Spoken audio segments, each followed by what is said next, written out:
Hello and welcome back to another video.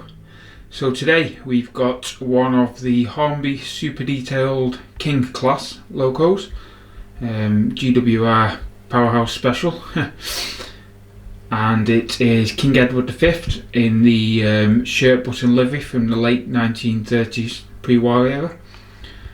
And what we're going to do is we're going to fit it with Hornby TTS sound with an upgraded speaker. So there's the sound decoder. The upgraded speaker is going to be one of the 1-inch square mega bass speakers, same as I fitted to the A4 Walter Wigham and the Black 5. So hopefully we'll have similarly impressive results. And then whilst we're doing it, we'll add a bit of detail. We've got P&D Marsh loco crew. We've got some spring side fire irons, which I've already painted.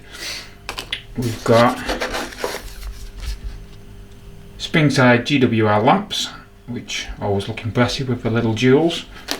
And then as a special treat, I've got two headboards. I've got the Cornishman and I've got Cornish Riviera, both from Silvertay models, and they're both brass. I'm thinking I'm going to stick the Cornish Riviera on this, and then the Cornishman can go on my Western. Yeah, I think that's the way around I want it, but we'll see which looks best on which. Right, so first things first, we'll have a look at the model with the TTS chip with the original speaker, just so we've got a base for comparing it later on. So I've already put the chip in because I had to run the loco in today. So I'll go and get it set up on the track, come back and we can check out the sound. Okay, so here she is on the track. For those of you who don't know, the King was probably the most powerful passenger steam locomotive of its day.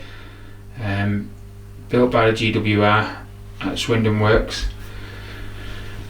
to rival other steam locos around the country. A bit of a prestige thing, but they really did build powerful 4-cylinder locomotive. It was that heavy and powerful, in fact, that it couldn't go over the Prince Albert Bridge into Cornwall, so it could only go as far west as Plymouth.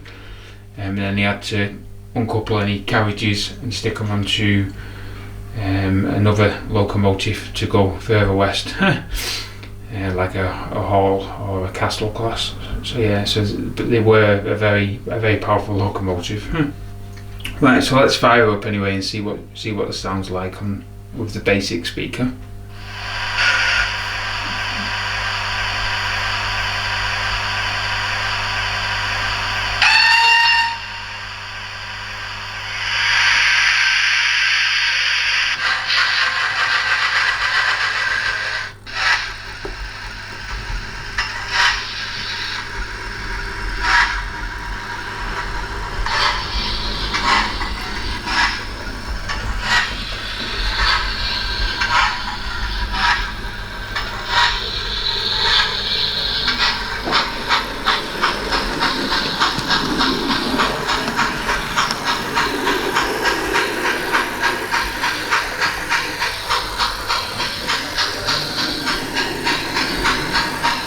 Got a few whistles on this one, so let's try some of them out.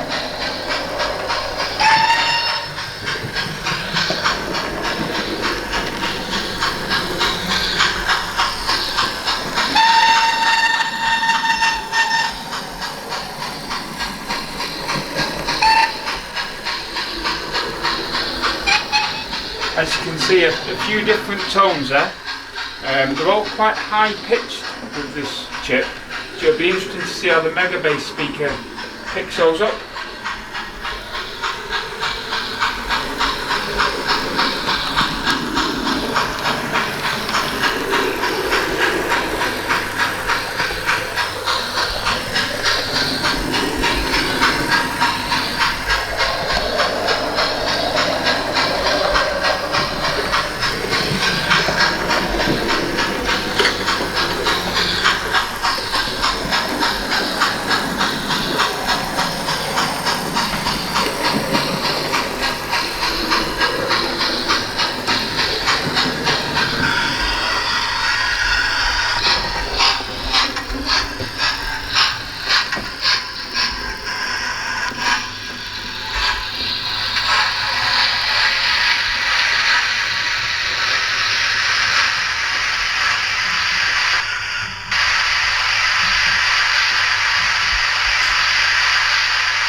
Right, so as you can see, standard TTS chip really. It sounds quite good, but the quality of the sound with the speaker is really poor.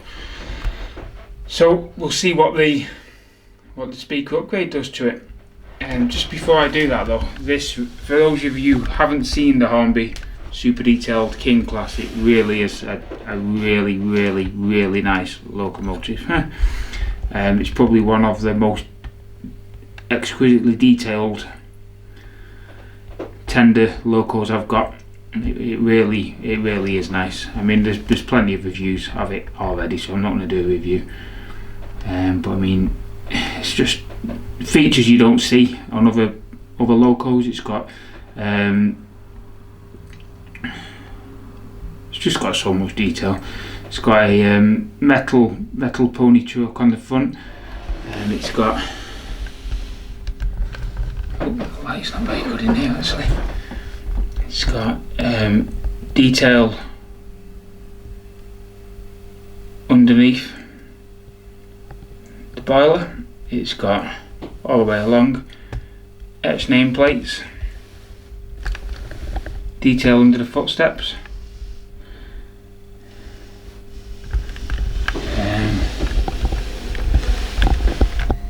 it's got full cab detail, finely moulded tender.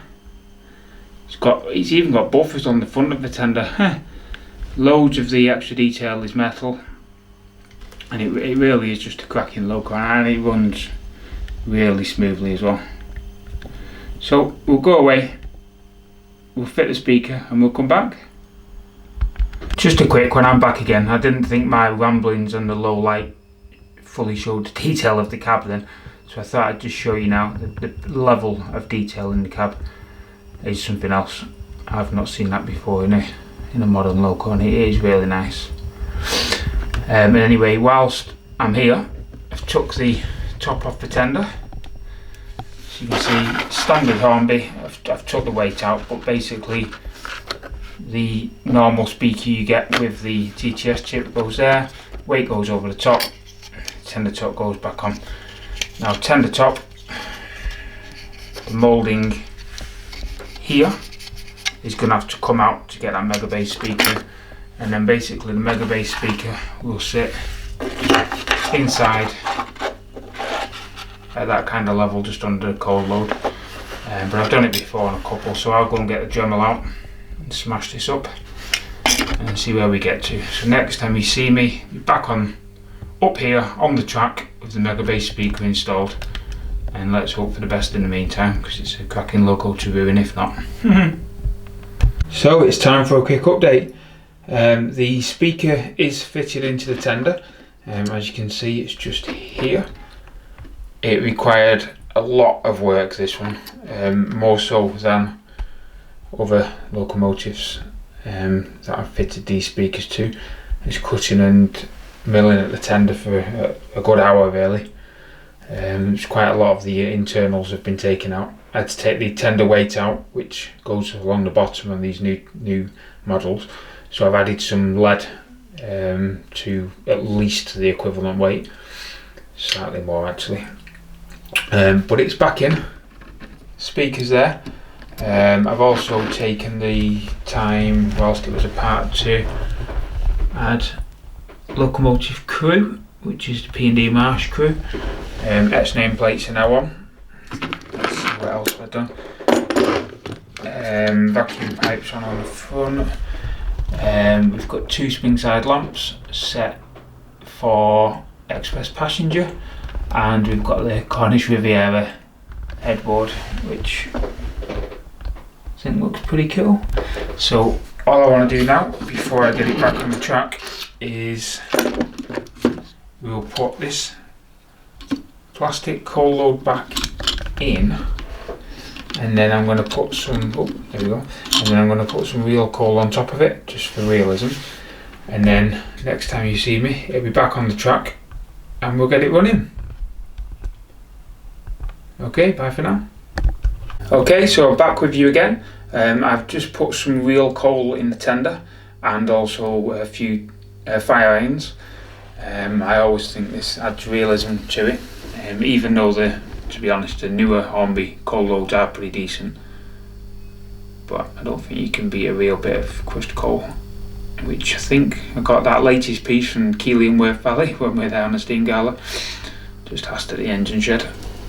So anyway, let's grab the controller and see if we can start her up, see what she sounds like.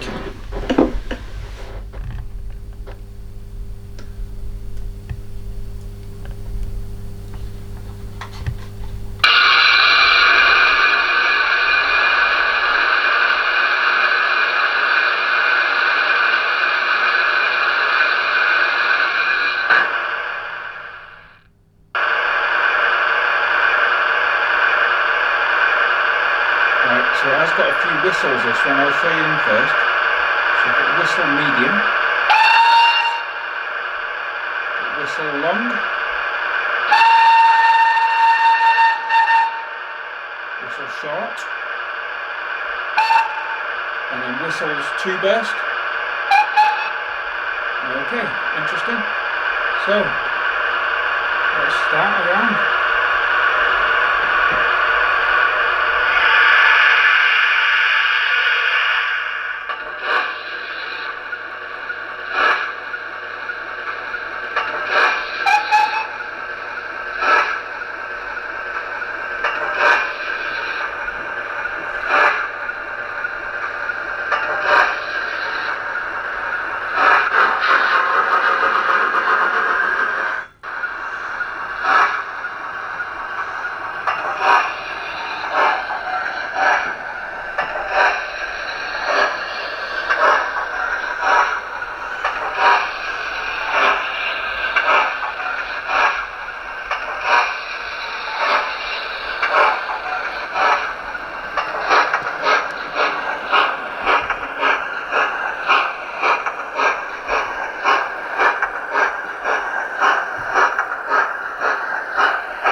So overall, I think it's a really good improvement.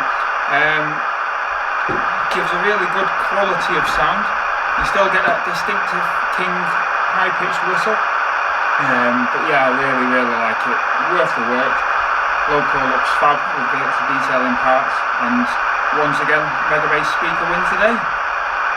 Any questions, just ask. And bye for now.